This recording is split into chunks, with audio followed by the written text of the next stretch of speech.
Makanya ini mungkin juga bisa jadi jawaban nih buat orang-orang yang teriak kalau jangan melulu pemain naturalisasi. Ya kalau memang kalian maksud yang seperti ini ya maaf-maaf aja nih. Kayaknya harapan untuk main di Piala.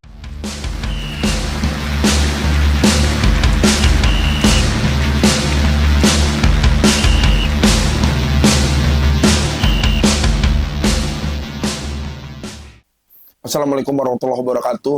Teman-teman, ketemu lagi sama saya dalam acara Sundul Bola. Ah, kenapa saya lemas? Indonesia kalah banget. Kenapa Indonesia kalah? Karena saya lemas. Gak bener. Saya juga nggak tahu lagi mesti gimana, teman-teman, sama Indonesia. Saya juga nggak ngerti lagi sama pola permainan yang mereka lakukan. Maunya apa? Saya juga bingung. Mesti nanya ke siapa? Apa nanya Pak RT di rumah saya? Atau nanya kepada tukang sampah yang liwat? Atau harus nanya kepada siapa saja? Sedih rasanya lihat timnas kita main gak ada arah. Maunya ke depan aja. Yang di depan aja gak mau ke depan. Gimana? Aku juga bingung. Maksudnya gini ya guys ya. Gue juga aneh, nggak tahu, gue mesti nggak ngerti dah gue ngebaca pikirannya. Apa emang permainannya harus long ball terus? Apa emang mesti main? Nggak tahu dah pokoknya. Maksud gue kan gini ya, main bola kan banyak ya, banyak cara untuk bisa ngedobrak pertahanan musuh. Main dulu di bawah, main dulu kayak ke tengah. Ini kenapa? Maunya langsung dilempar ke depan aja. Yang di depan aja belum tentu siap gitu. Akhirnya apa? Bolanya hilang lagi. Yang aturan kita harusnya bisa sabar gitu. Gue lihat juga Vietnam sebenarnya nggak bagus-bagus amat juga. Karena kalau mungkin dia bisa manfaatin crossingan yang banyak itu, mungkin kita juga bisa kebobolan banyak gitu kan. Cuman masalah kita dapat bola nggak mau main dulu di bawah, punya langsung lempar lagi ke depan. Mau naruh depan Messi juga mati kalau cara mainnya gitu ya kan. Nah kemarin kan gue tuh nonton bola sampai nonton live reactionnya Coach Yasin juga kan. Dia juga bilang ya, skemanya apa, bingung gitu, mau skema yang kayak gimana. Karena sampai babak kedua aja kemarin dilihat-lihat sampai menit-menit 60-an apa ya, kita bener-bener kayak serba 0-0 gitu. Mau cornernya, mau shoot on goalnya, mau shoot on targetnya, skema kayak apa juga nggak jelas gitu. Terus ini gue sikapin lawan Vietnam ya, karena ya gimana ya, kita tuh udah dianggap sebagai tim yang luar biasa gitu kalau di ASEAN. Oke lah, at least kita naruh pemain lokal. Gak apa-apa juga untuk kasih kesempatan, tapi minimal lu pemain lokal yang dipercaya, tolonglah kasih misi sepak bola yang bener gitu. Jangan apa-apa nggak harus langsung ke depan ya kan, gitu. Terus ya gimana ya, kita buang peluang juga nih pas waktu kita main di Indonesia lawan Laos gitu. Lawan Laos harusnya di atas angin kita menang. Gue juga nggak tahu kenapa banyak orang yang bilang ngeremehin gitu. Tapi menurut gue dari kacamata gue sebenarnya memang sepertinya kita sudah maksimalnya segitu gitu, bukan yang ngeremehin. Atau mungkinkah Laosnya yang improve gitu, berkembang pesat gitu pemain. Tapi gue rasa juga enggak. Gue rasa memang sepak bola, bukan sepak bola kitanya ya, mungkin timnas kitanya yang pada saat ini lagi turun gitu. Dengan kapasitas pemain lokalnya, gue juga nggak bilang pemain lokal jelek, gue juga bingung juga nih sama Sintayong sih. Maksud gue kayak ya oke lah ya, lu mau kasih kesempatan pemain muda, tapi ya di sisi lain juga lihat juga nih gitu kan. Ya gue sih berharap sebenarnya kemarin sih paling enggak ya pemain kita pemain diasporanya banyak ya, bukan cuma yang kemarin ikut kualifikasi aja kan. Di luar tuh banyak juga tuh yang kayak model Markok gitu kan, yang harusnya bisa dikasih kesempatan juga gitu. Jadi ya udah ya, kita harus terima kenyataan timnas kita untuk yang di AFF ya seperti ini keadaannya gitu. Gue nggak bilang jelek juga, tapi kita nggak bisa memanfaatkan peluang yang ada gitu. Kita nggak bisa mengkoordinasikan sepak bola dari bawah dulu ke depan dengan rapih. Ini dari bawah langsung diangkat ke depan, susah juga maksud gue kalau main kayak gitu. Sekarang sepak bola sudah terkenal dengan permainan dari kaki ke kakinya gitu, sabar gitu, lihat posisi, lihat ruang kosong, baru di supply bolanya. Kalau memang belum kan jangan paksain untuk lempar ke depan kayak gitu. Gua rasa sekuat-kuatnya pertahanan kalau diserang terus kayak kemarin ya pasti akan kebobolan juga gitu. Nah ini yang harus jadi catatan gitu. Semoga di next pertandingan bisa lebih bijaksana lah gitu. Kadang gue juga bingung, baru dapet bola 3 detik doang kerebut lagi, 3 detik doang kerebut lagi. Kita nunggunya lama banget bisa ngedapet bola gitu. Kenapa sih? Kan udah tahu gini ya, ngerebut bolanya susah. Sabar dulu gitu. Gak gampang gitu ngedapetin bolanya. Ya masa ya udah dapet momen aja buang kayak gitu. Terus gue juga banyak passing-passingnya yang kacau ya. Ya gue juga bukan berarti bilang gue main bola bagus, enggak juga gitu. Tapi maksudnya untuk sekelas timnas, harusnya lu sudah punya ketenangan di atas rata-rata dari pemain liga lainnya. Karena lu udah tunjukin timnas gitu kan. Banyak beberapa passing yang dipotong, banyak beberapa passing pun yang salah gitu. Kayak harusnya timnas pasnya sudah tidak melakukan hal itu. Kayak gitu, makanya ya nggak tahu kenapa gitu. Efek perbedaan tuh kelihatan besar banget lah antara pemain diaspora yang biasa dimainkan dengan kemarin gitu. Aku juga bingung. Nah makanya ini mungkin juga bisa jadi jawaban nih buat orang-orang yang teriak kalau jangan melulu pemain naturalisasi. Ya kalau memang kalian maksud yang seperti ini ya maaf aja nih. Kayaknya harapan untuk main Piala Dunia mungkin masih jauh gitu kan. Karena ya kualitasnya seperti ini, masih butuh jangka waktu yang panjang gitu untuk bisa merealisasikan kita buat bersaing gitu. Gak usah di Asia lah, di tingkat Asia Tenggara aja mungkin kita masih kesulitan buat mainin Thailand, Vietnam, Malaysia, masih kayak gini gitu. Kayak gue berharap nih next pertandingan kita bisa lebih, sebenarnya tahu nggak kuncinya, lebih sabar dan tenang. Itu doang. Gue juga kemarin sempat lihat ada beberapa tiki-taka kita, passingan kita tuh yang sebenarnya bagus loh.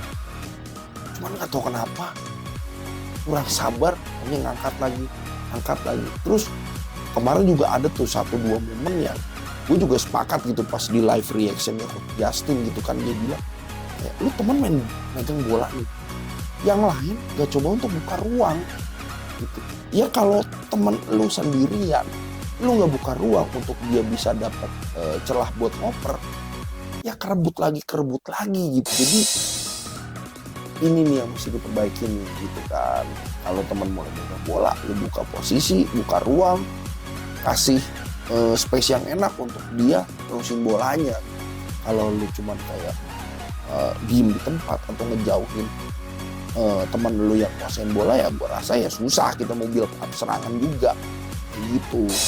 Yang harap sih ke depannya ya, ini pertandingan selanjutnya lawan Filipina ya, ya gue harap sih sudah ada evaluasi besar ya, bukan sekedar evaluasi ringan gitu, evaluasi besar yang memang kita harus berubah permainannya gitu. Bener-bener tidak efisien kemarin permainan kita yang diterapkan di lapangan, nggak ada determinasinya gitu. Terus juga nggak ada tekanan-tekanan yang berarti ke musuh gitu. Yang gue khawatirkan, jangan sampai kita malah cuma sampai berhenti di babak grup aja gitu. Harap bisa lolos gitu kan. Nah, gimana cara biar bisa lolos? Ya udah evaluasi besar-besaran, tekan supaya bisa lebih kerjasamanya jalan dalam lapangan kayak gitu. Makanya ya gue yakin lah banyak yang kecewa juga hasil dari pertandingan kemarin. Tapi di sisi lain juga ya kita juga jangan menutup mata, memang target dari PSSI bukan ini gitu. Tapi ya namanya kita kan sebagai warga Indonesia pengen lah gitu ya, paling nggak kita bisa berbicara banyak gitu dengan pemain pemain di luar pemain naturalisasinya gitu. Tapi nyatanya memang kita masih belum bisa keluar dari bayang-bayang pahit di ASEAN kalau kita memang ya kalau bisa dibilang sekarang masih kurang gitu. Beda cerita kalau mungkin dan Tom Hai, Martin Paes dan lain sebagainya. Tapi untuk saat ini gue harus jujur memang kemarin tuh ya mengecewakan lah ya gitu ya. Nggak harus seperti itu gitu permainan kita. Tapi gue harap gue nggak putus asa untuk timnas kita yang ini juga beberapa di Piala Dunia di pertandingan selanjutnya lawan Filipina ya kita bisa berbicara banyak dan 3 poin harga mati. Kita bisa kunci posisi kita agar bisa lolos ke babak selanjutnya kayak gitu. Nah ini kita juga udah nampung ada sekitar 713 pertanyaan yang dimana kita rangkum lagi, kita sortir lagi menjadi 930 gitu. Jadi ya kita akan coba bacain satu persatu. Nah pertanyaan selanjutnya dari @Samuel_lemas. Mantap, Mas Samuel lemas nguras laut. Menurut Bang Rey, sejauh ini pemain timnas yang oke siapa? Sejauh ini apa nih pertanyaan, timnas yang mana nih? Oke, bahas gua anggap pertanyaan lu pemain timnas yang di AFF ini ya, yang masih oke menurut gua ya Rafael Strike masih stabil, masih ngacak-ngacak pertahanan musuh. Walaupun supply-nya tidak semaksimal kayak di timnas kualifikasi Piala Dunia, tapi menurut gua ya performa masih oke lah Rafael Strike kayak gitu. Bukan berarti yang lain jelek, tapi kan gua harus melihat dari sudut kacamata gue yang paling dominan stabil yaitu ya Rafael Strike gitu. Nah pertanyaan lagi dari @iwan_ahmad. Oke, Bang Rey lawan Filipina bakal menang nggak kira-kira?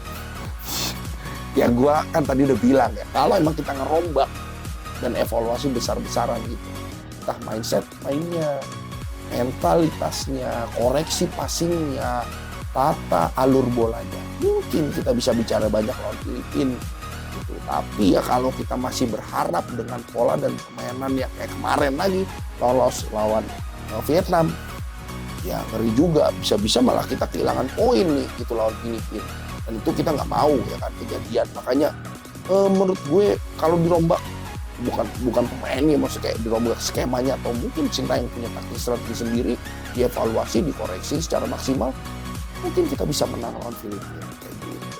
Ya nggak? Selanjutnya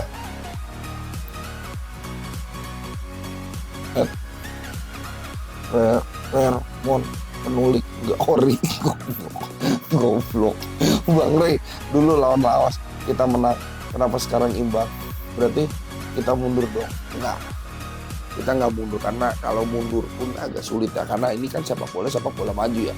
Lu malu lo gocek-gocek bola orang sambil mundur ya kan, kayak lambat juga gitu kan.